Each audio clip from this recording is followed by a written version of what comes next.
everybody. I have been thoroughly enjoying these Q&As that we've been able to do, and as we stay connected, as I stay connected with you guys around the world, I thank you so much for staying engaged, taking the time to write out all your questions. And, it also, not only is it very gratifying for me, and I have so much fun answering your questions, but also it helps me keep my balance. It helps me keep my sanity. Again, as we are all dealing with this crisis, this global crisis that we're going through. So I thank you guys for staying engaged, and I really love, and I'm so grateful for the connection that we have. Somebody sent a question in that really caught my eye, and that was because it's a great question that is a three-part answer. And the question was, did I ever consider another career or dream of another career other than what I'm doing? The answer to that is yes. One of the careers you guys already know, two of them you don't, and for good reason. So let's start off in Nashville, Tennessee. Nashville, Tennessee. I am 15 years old, and we were evicted off the island of Hawaii, forced to leave the island. I was sent to Nashville because that's where my old man was, and my mom was responsible for getting from Hawaii all the way to Nashville, and she was going to drive. We had one car, and she was going to drive it across country. My mom just wanted me to get to Nashville. I get to Nashville. The setup isn't what I expected or what my mom expected. I wound up getting stuck in a motel, a little shitty motel, and because my old man was on the road. So 15 years old, I'm stuck in this little shitty motel, and I didn't have any money. So I would go to this store, this grocery store. I think it was like a Piggly Wiggly or something like that. And those of you in the South are familiar with that grocery store. So I was there in Piggly. So what I used to do, and again, my ass should have been in school, wasn't in school, waiting for my mom to drive. So I had about a 2-week window where I was just stuck in this little motel. 15 years old. I didn't have any money, so I used to go steal groceries, but instead of stealing healthy stuff, I'm 15 years old, I'm a teenager, I steal a bunch of sugary shit every day. And I would pick like a 7-Eleven or this Piggly Wiggly, this grocery store. And what I used to do, I used to go in with my school backpack, and I used to go in and pretend, I'm looking up and down the aisles. And then I would go to the sweets aisle, and I would start like shoving these cupcakes and ding dongs and yoo-hoos and yum yums or whatever that shit is. I would just stuff it in my bag. Now, when I was there, at 15, I used to just sing all the time, and I would sing music that I loved. And I grew up a huge country music fan, but to give context, traditional country music. 3 chords and the truth, that kind of thing, twin fiddle, steel guitar. So I'll never forget, I was in the aisle, and I was looking around, looking both sides. Then I start singing a song, and I start singing, it was a song called Blues Man from Hank Jr., Bocephus himself. So I said, I'm just a singer, natural born guitar ringer. Now I'm stealing shit at this time. Kind of a clinger. Sad old songs, right? And I'm stuffing things in my bag. So clearly my thievery skills were very sophisticated and very stupid because I'm drawing attention to myself. I didn't even know it. But again, I'm 15, didn't give a shit. So as I'm stealing, this woman, I'll never forget, I look up and this woman like peeks her head down the aisle, and she looks like this. She's like, and she looks at me and she goes, and I look at her. I knew she didn't work there. I thought it was busted. And she said, you are not what I expected to see. And I didn't know what to say. Now keep in mind, I'm 15, I'm 6'4" already, 220 pounds. I have a mustache, like a thick porn mustache that was just ridiculous. I had a little bit of an afro, no money to get my hair cut, pimples. And she was like, wow, she goes, are you in a band? Which, wow, thank you, compliment. She must have been tone deaf. I said, no ma'am. She said, and then she kind of like walked up a little bit, and I was like, oh man, I'm busted. She's like an undercover cop or something. And she goes, how old are you? I said, 21. Lied, of course, because I looked 51 at that time. And she goes, you're not in a band? I said, no. She goes, where are you from? I said, Hawaii. She goes, wow, I'll never forget it. She goes, that's so cool that you came all the way from Hawaii to live your dream as a singer. And I went, oh, light bulb went off in my head. And I went, oh, thank you very much. She goes, you ever spend any time down on Broad Street? And Broad Street, as everyone in Nashville knows, or country music now, like that is the place to go when you want to become a country music star. You have Tootsie's Famous Orchid Lounge, you have Ernest Tubbs Record Shop, you have all these dive bars, but just full of country music acts that go in there and play. And I said, no ma'am. She goes, you should go down there and you should play in one of the bars. And I went, well, thank you very much. I appreciate that. You know, I'm just living my dream. She said, yeah, you go for it. I'm like, all right. Whew. Nut. Now in my mind, I keep in mind, I'm broke and I'm like, that's it. This was a sign from God. I'm going to be a country music singer. So a couple of days later, I make my way down to Broad Street and I'm in this dive bar, shithole of a bar. And before I could even ask the bartender, hey man, you know, can I get up there and sing? I mean, it would have gone horrible. Because I had no idea back then how to play a guitar or anything like that. And that's when a crackhead came in and said, hey, anybody want to buy a car? And I said, how much? And he goes, $80. And I looked out and it was one of those old body 70s Thunderbird. And I said, yeah, I'll take it. I gave him $35, only money I had. I said, I'll come back and give you the rest. He said, cool.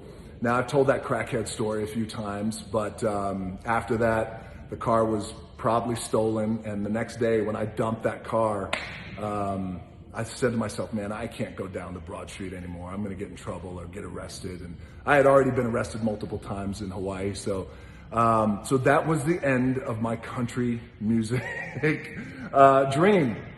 Thank God, and good for everyone else, because I don't know how good, because winning a Grammy was probably not going to be in my future. So from there, we were forced to leave Nashville. It's a long story. My mom finally made it to Nashville. It's a long story. We were forced to leave Nashville and forced to go, of all places, we went up to Bethlehem, Pennsylvania, excuse me. We went up to Bethlehem, Pennsylvania. So we get up to Bethlehem, Pennsylvania. Now I'm 15 years old and it's August, around August or September. I'm finally in school, the school that I eventually graduated from, Freedom High School. Go Patriots. And at that time, I got in a big fight at school. I got suspended in my first 2 weeks of school, and I got suspended for 2 weeks. And I thought I was going to be in a lot of trouble and expelled from school. So at that time, Michael Spinks was the heavyweight boxing champion of the world. And my dad was a boxer before he became a pro wrestler. So at an early age, he would take me down to the mats. He'd kick the shit out of me in wrestling when I was 5, 6, 7 years old. Then he'd put me on the heavy bag. He'd let me hit the speed bag. He'd make me stand on a chair because I was so short. I'd just hit the speed bag for timing. So at 15, I thought, light bulb moment. I know what I'm going to do. I don't want, see, my goal was to not be broke. That was the goal. Country music singer was out. Because I got my car from a crackhead and I thought that was a bad omen, or a good sign that I had to pay attention to. So, and then I thought, well, I know what I could do. I'm going to become the heavyweight boxing champion of the world. That's what I'm going to do. I know how to throw a decent punch. I'm going to find a boxing gym, and Michael Spinks is the heavyweight boxing champion of the world. And Michael Spinks was a light heavyweight, maybe 200, 210, I think. I'm not too sure. Now, I had heard about this dude, Mike Tyson, coming out of Catskills. I heard he was a bad dude, but I never really watched his fights. So it was his big fight, Mike Tyson against Michael Spinks. We're tuning in. My old man is watching the fight. I'm watching the fight. And again, I'm watching this fight now with different color lenses on my eyes because I'm thinking, I'm going to watch this as research. Because in the ring, Michael Spinks is the man I'm going to beat one day to become heavyweight boxing champion of the world. And it also gives me a chance to see this dude, Mike Tyson, who everybody's talking about. So Mike Tyson comes out, the fight starts. It lasts all about, I think, 90 something seconds. Mike Tyson destroys Michael Spinks. So bad it literally made me go, that's a bad dude. I don't think I've ever seen anybody so fast and so dominating and so powerful. And Muhammad Ali was my hero growing up. So I had such love and reverence for boxing.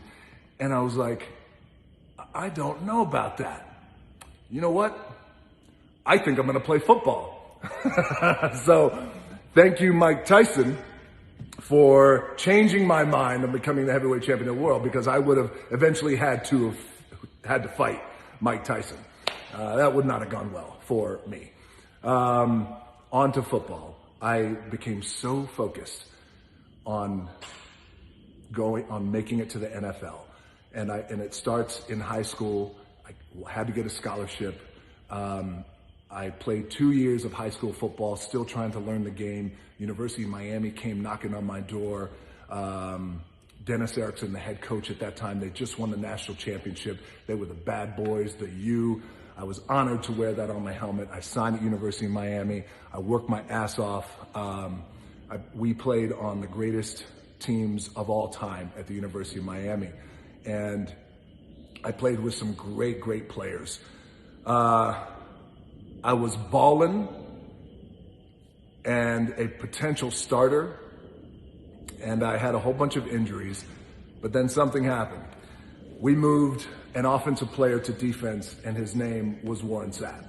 And he just came in and beat me out for my position. Now, I had injuries. People like to say, oh, but you were injured. No. Sure, I was injured, but that bullshit doesn't matter. Everybody plays hurt, and you gotta play hurt. He was a better player. He beat me out. I did not get drafted to the NFL. I played in the CFL. I got a contract for the CFL for the practice squad. Calgary, Alberta, playing for the Stampeders. Great town, great city, great people, and great team.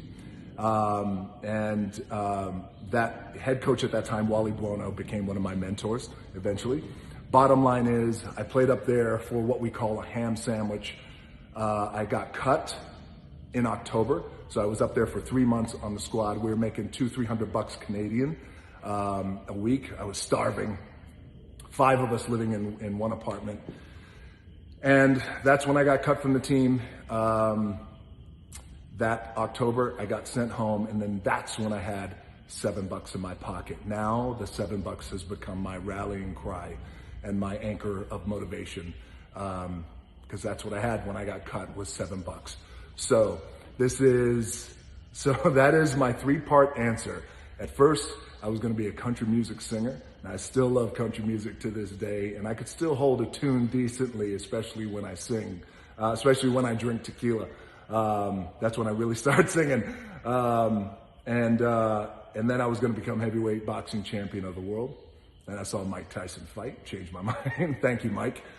And then I really focused for such a long time on making it to the NFL, and that never happened. So also, what I tell people these days is, me making it to the NFL, me becoming a country music singer,